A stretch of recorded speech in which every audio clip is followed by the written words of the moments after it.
जी अस्सलाम वालेकुम। अच्छा, फर्स्ट नॉर्मल फॉर्म मैंने आपको भेज दी थी। सेकंड और थर्ड नॉर्मल फॉर्म के बारे में ज़रा सुने। ये जो मैंने सोल्यूशन बनाया है इसको ज़रा गौर से देखिएगा। आपके पास पेपर में ये जो सोल्यूशन है इसको आपने यूज़ नहीं करना जी। इसमें से ये फर्स्ट पार्ट आप यूज़ करेंगे। अब देखिए, सेकंड नॉर्मल फॉर्म के लिए ज़रूरी ये होता है कि आपके टेबल में कोई पार्शियल डिपेंडेंसी ना हो। मतलब तमाम नॉन की एट्रीब्यूट्स पूरी की पे डिपेंड करने चाहिए। अच्छा, इसको भी सरसरी साहब समझ लें। आपने करना क्या होगा, इस टेबल में जो मेन टेबल आपने बनाया था ना फर्स्ट नॉर्मल फॉर्म के बाद, इसमें आप ये देखें कि ये नेम का कॉलम, क्लास, सेक्शन और जेंडर, ये चार कॉलम्स डायरेक्टली स्टूडेंट आईडी पे डिपेंड कर रहे हैं। यानी स्टूडेंट आईडी का पता हो तो आपका को नेम का पता चल जाएगा, क्लास का पता चल जाएगा, सेक्शन, जेंडर का पता चल जाएगा। तो इन एक दो तीन चार एट्रीब्यूट्स को स्टूडेंट आईडी के साथ अलग करके आपने एक टेबल बनाना है।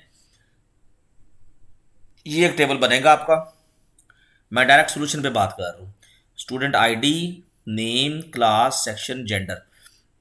ID one Mohammad Talha. अब देखिए, ऊपर वाले टेबल में ये दो दफ़ा आ रहा था, अब यहाँ पे रेपिटेशन ख़त्म हो जाएगी। Talha, class, section, gender. फिर सेकंड नंबर पे Hamza, Aziz, class, section, gender. फिर Mohammad Sufiyan, class, section, gender. Komal, class, section, gender. यानी ये एक टेबल, इस मेन टेबल में से दो तीन टेबल निकलेंगे आपके। एक तो ये मेन एक टेबल निकल आएगा, ठीक है। फिर उसके बाद आपने इसको इग्नोर कर देना है। अब आप आ जाए इस पेज पे।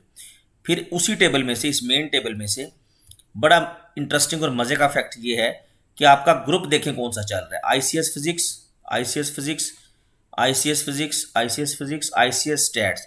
यानी टोटल दो ग्रुप चल रहे हैं जी। आईसीएस फिजिक्स का चल रहा है और स्टैट का चल रहा है। मैंने क्या किया, इसी टेबल में से इस कॉलम को अलहदा किया, ग्रुप के कॉलम को, और इसके साथ मैंने एक अलहदा टेबल बना दिया ग्रुप का, जिसमें मैंने दो चीज़ें डाली, ग्रुप और ग्रुप आईडी। ये मैंने खुद से एक फील्ड कॉलम ले लिया। मैंने आईसीएस फिजिक्स के ग्रुप को ग्रुप आईडी वन दे दी, आईसीएस स्टैट के ग्रुप को ग्रुप आईडी टू दे दी। तो इस मेन टेबल में से एक टेबल तो ये निकला स्टूडेंट का, फिर एक निकला ग्रुप का। अलहदा टेबल मैंने बनाया जिसमें दो कॉलम्स हैं, जस्ट ग्रुप आईडी और ग्रुप। अब इसी तरह एक और इंटरेस्टिंग फैक्ट पे गौर करें, सब्जेक्ट के फैक्ट पे। सब्जेक्ट आपके कितने चल रहे हैं, फिजिक्स, कंप्यूटर और स्टैट। मैंने एक अलहदा टेबल बनाया, जैसे ग्रुप का टेबल बनाया, इसी तरह एक टेबल बनाया सब्जेक्ट का, जिसमें मैंने दो कॉलम रखे, सब्जेक्ट आईडी खुद से मैंने एलोकेट की, और सब्जेक्ट। तीन सब्जेक्ट थे, फिजिक्स, कंप्यूटर और आपके पास स्टैट। फिजिक्स को मैंने आईडी वन दे दी, सब्जेक्ट आईडी, ये सब्जेक्ट आईडी है वन, कंप्यूटर को सब्जेक्ट आईडी टू दे दी, स्टैट को थ्री दे दी। देखिए, एक मेन टेबल में से टेबल्स निकल रही हैं। ये आपकी सेकंड नॉर्मल फॉर्म बन रही है। आसान अल्फाज में आप समझ लें। और वो टेबल अलहदा करने हैं जिनमें एक एक प्राइमरी की हो। अच्छा, एक टेबल फिर सुन लें, इस मेन टेबल में से एक टेबल बना स्टूडेंट का, एक बना ग्रुप का, एक सब्जेक्ट का। अब इन टेबल्स को, यानी स्टूडेंट के टेबल को, ग्रुप और सब्जेक्ट के टेबल को कनेक्ट करना है हमने। उसके लिए मैंने एक टेबल बनाया, स्टूडेंट, ग्रुप, सब्जेक्ट। अब इस टेबल में एंट्रीज क्या क्या आएंगी, स्टूडेंट आईडी आएगी जो हम यहाँ से देखेंगे, यहाँ से मेन टेबल से देखेंगे। फिर ग्रुप आईडी आएगी, ठीक है, और फिर सब्जेक्ट आईडी आएगी। देखिए, स्टूडेंट आईडी वन जो है ये मैंने यहाँ पे डाली वन। अब इसका ग्रुप क्या है, ग्रुप इसका आईसीएस फिजिक्स है। मैंने ग्रुप वाले टेबल में जाकर देखा कि आईसीएस फिजिक्स की आईडी क्या है, वन, वो ग्रुप आईडी डाल दी। और फिर इसका मैंने सब्जेक्ट देखा फिजिक्स, तो मैंने सब्जेक्ट वाले टेबल से फिजिक्स की आईडी वन डाल दी।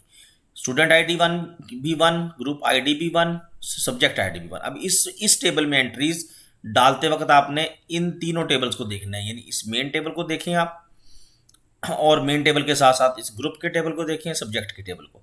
अब देखें, उसके बाद फिर तलहा आ गया, तलहा की आईडी फिर वन, दूसरी एंट्री फिर मेरी वन डली।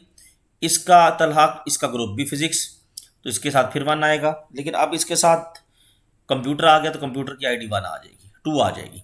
तो इस तरह से आपने ये वाला टेबल फिल करना है। तो आपका ये फर्स्ट नॉर्मल फॉर्म थी। सेकंड नॉर्मल फॉर्म में एक टेबल स्टूडेंट का बना, एक ग्रुप का बना, सब्जेक्ट का बना, और एक स्टूडेंट ग्रुप सब्जेक्ट। और इसी में आपने फिर एंड पे लिख देना है कि ये tables already third normal form में कन्वर्ट हो चुकी हैं। मतलब इसको आगे फर्दर थर्ड नॉर्मल फॉर्म में कन्वर्ट करने की ज़रूरत नहीं बची बाकी। ठीक है जी, बस यहाँ तक आप इसको तैयार करें।